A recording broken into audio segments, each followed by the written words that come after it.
بسم اللہ الرحمن الرحیم، السلام علیکم، گڈ مارننگ، صبح بخیر، صبح کے رنگ ایم نیوز کے سنگ میں میں ہوں ناظر شڈک اور میرا ساتھ دے رہے ہیں نجم ثاقب۔ امید کرتا ہوں آپ سب لوگ خیریت سے ہوں گے، جہاں پر بھی ہوں گے خوش باش ہوں گے۔ آپ سبھی لوگوں کو جمعہ بہت بہت مبارک ہو۔ خواتین و حضرات، کل رات 12 بجے سے ایک دفعہ پھر سے پیٹرول کی پرائسز میں اضافہ ہو چکا ہے اور پیٹرول اب 399 روپے اور ڈیزل بھی 399 روپے ہے، اور ڈیزل میں تقریباً جو ہے وہ 18 روپے کا اضافہ ہوا اور پیٹرول میں 7 روپے کا اضافہ ہوا ہے۔ انرجی کرائسس کی وجہ سے یہ صورتحال ہے، لیکن کیا کریں، آپ نے اور میں نے سامنا کرنا ہے اس کا۔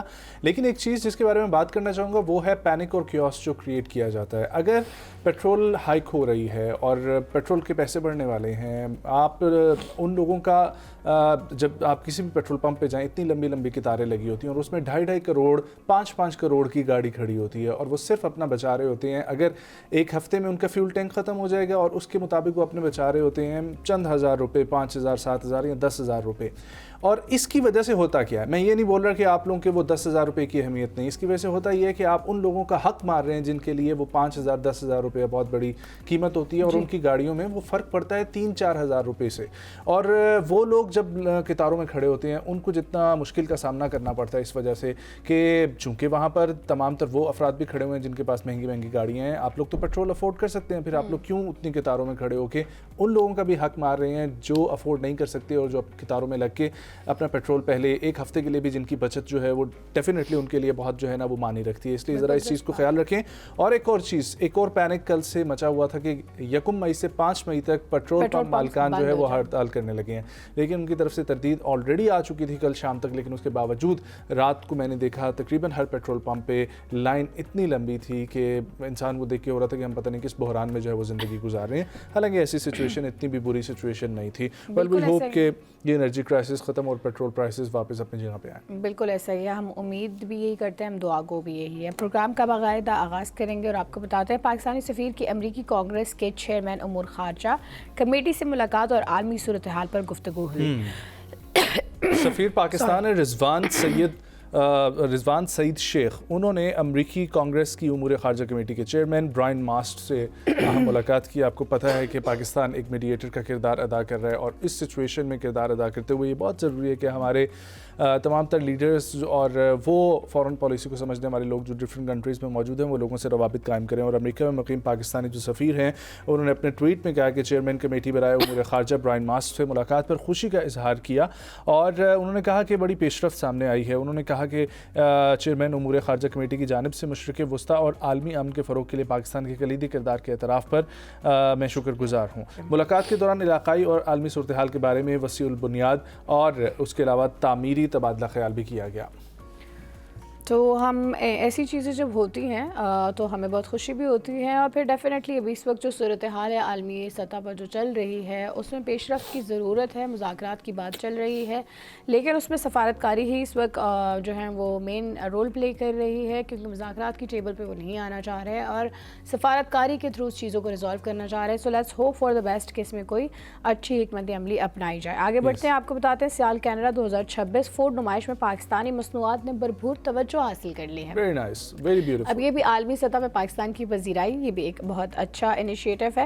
مونٹریال میں منعقدہ سیال کینیڈا 2026 فوڈ پروڈکٹس نمائش میں پاکستان پویلین میں 6 نمایاں جو نمائش کنندگان نے انہوں نے شرکت کی، جو پاکستان کے متنوع اور اعلیٰ معیار کی غذائی مصنوعات پیش کی گئی۔ شمالی امریکہ کے خطے کی سب سے بڑی فوڈ اینڈ بیوریج نمائش سیال کینیڈا میں پاکستان پویلین کا افتتاحی ہائی کمشنر محمد سلیم نے کیا، اور ان کے ساتھ کونسل جنرل فیصل ابرو اور trade and investment counsellor Intimash Janjua نے کینیڈین وفاقی اور کیوبک حکومت کے معززین سمیت نجی شعبے کے نمائندگان کو پاکستان پویلین کے مختلف اسٹالز کا دورہ بھی کرایا۔ ایگزیکٹلی جی، پاکستان کی جو ڈائیورسٹی ہے وہی پاکستان کی خوبصورتی ہے، اور یہ مختلف پویلینز میں تو یہ ریکویسٹ کرتا ہوں تمام تر ہمارے ایمبیسڈرز جو انٹرنیشنلی جس جگہ پر مقیم ہیں، ان کو چاہیے کہ پاکستانی کمیونٹی کے ساتھ مل کر زیادہ سے زیادہ اس کو فروغ دیا جائے۔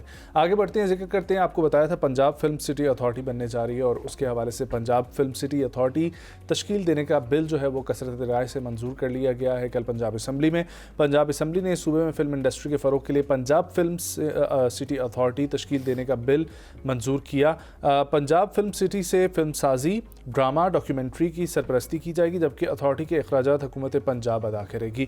ایکٹ کے مطابق نئی فلم پالیسی، قواعد و ضوابط اور لائسنسنگ کا جامع نظام متعارف ہوگا، جبکہ فلم سازوں کو سہولیات، اجازت ناموں اور ون ونڈو آپریشن کی سہولت ملے گی.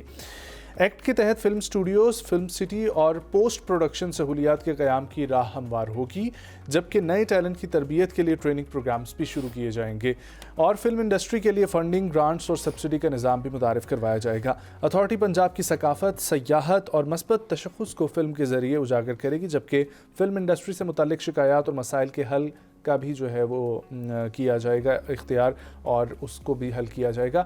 خواتین و حضرات، دس از ویری امپورٹنٹ. پاکستان میں جو فلم انڈسٹری ہے، جو میڈیا انڈسٹری ہے، خاص طور پر انٹرٹینمنٹ انڈسٹری، اس میں بہت گنجائش ہے اس وقت کام ہونے کی. ہمارے پاس اس طریقے سے او ٹی ٹی پلیٹ فارمز نہیں ہیں، اور جو انٹرنیشنل او ٹی ٹی پلیٹ فارمز لائک امیزون پرائم اور نیٹ فلکس، یہ لوگ پاکستانی پروڈکٹس کو خرید نہیں رہے اور پاکستانی پروڈکٹس اس طریقے سے مل نہیں رہی. ہم نے سنا تھا کہ ایک نجی پروڈکشن ہاؤس ہے پاکستان میں، ان کو ٹاسک ملا ہوا ہے نیٹ فلکس کی ایک سیریز بنانے کا. وہ سیریز پچھلے 4 سال سے میں سن رہا ہوں بن رہی ہے، اور پھر اس کے بعد وہ بن چکی ہے، پتہ نہیں کیوں شیلف لائف میں پڑی ہوئی ہے.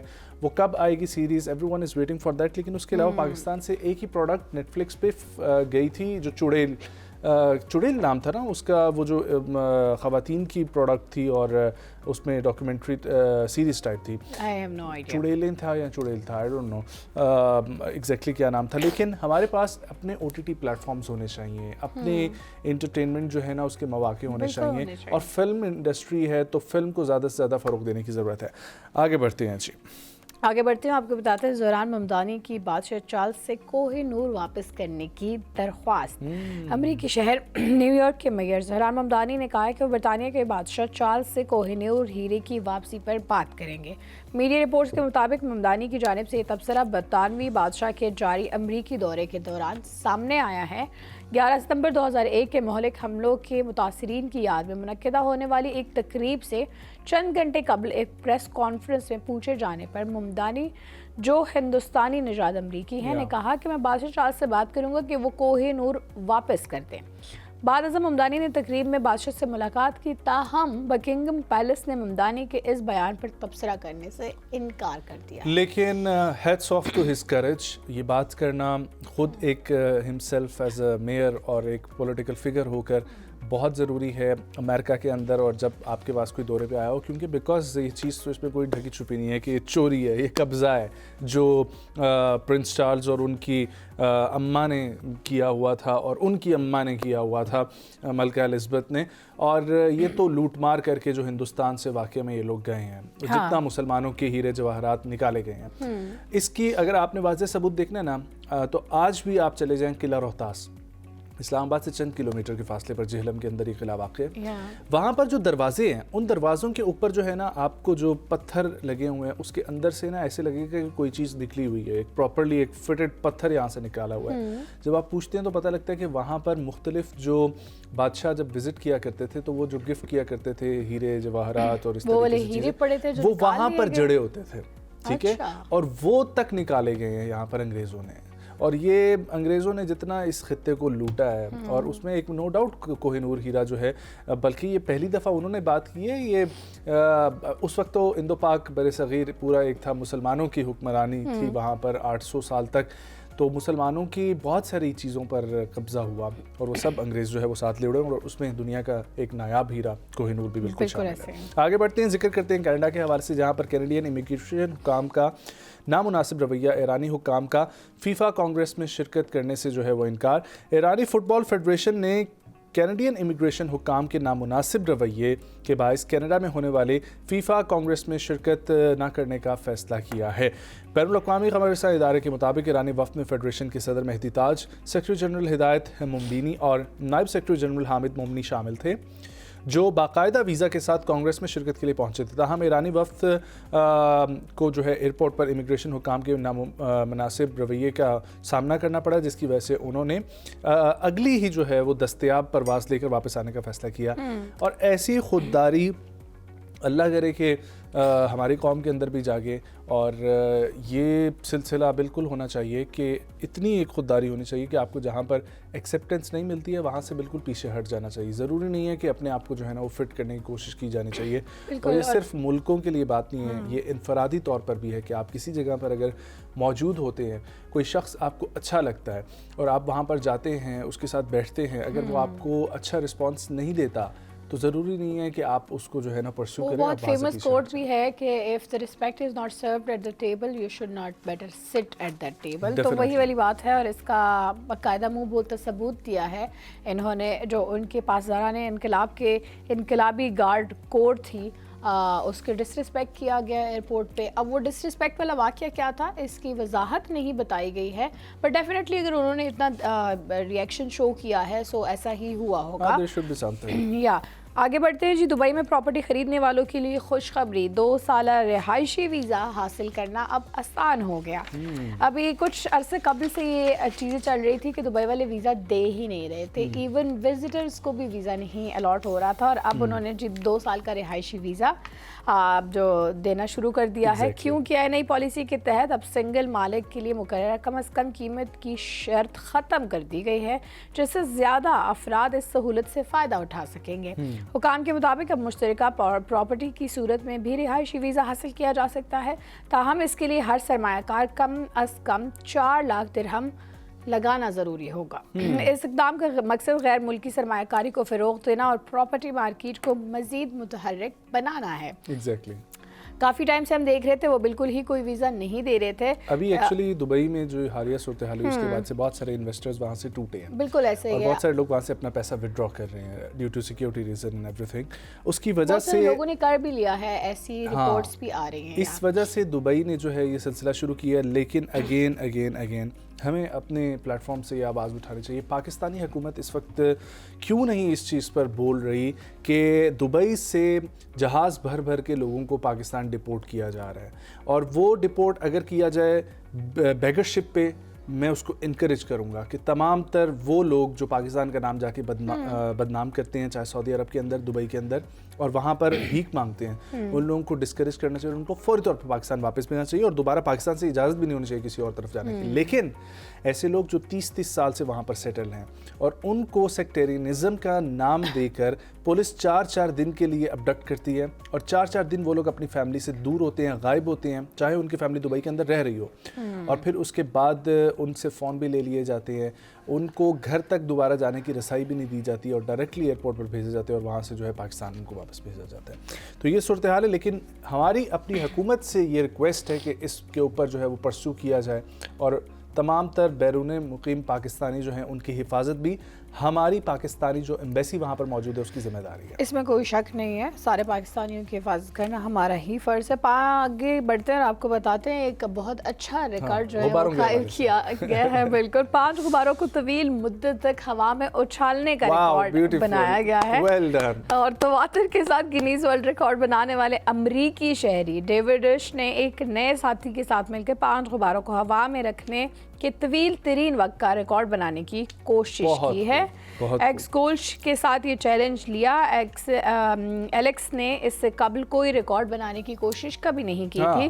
دونوں نے یہ چیلنج جو ہے وہ بوائز میں YMCA کے ریکٹ بال کورٹ میں, اس لیے اب یہ سوچا جا رہا ہے کہ ان کو اگلا جو ہے نا وہ سفیر مقرر کر دیا جائے امن کا پوری دنیا میں, اور ان کو جو ہے نا ایران اور امریکہ کی جنگ رکوانے کے لیے بھی ان سے بات کی جائے گی اب سے, کہ انہوں نے ہوا میں غبارے رکھ کے جو ریکارڈ بنایا اس سے انسانیت کا بہت فائدہ ہوا ہے. غباروں کا نا ریکارڈ بنانا بھی کوئی آسان کام نہیں ہے, کیونکہ غباروں میں اتنا ویٹ نہیں ہوتا, تو آپ اس کو ہوا میں اچھال کے پراپر محنت ہے. بالکل, انہوں نے اور ساری زندگی کی ان کی محنت ہے اس کے اوپر, جس کے بعد انہوں نے ریکارڈ اٹیمپٹ کیا, اور ان کا نام سنہرے حروف سے تاریخ میں لکھا جائے گا. آگے بڑھتے ہیں اور ذکر کرتے ہیں جی فلٹر لگی تصاویروں کے حوالے سے.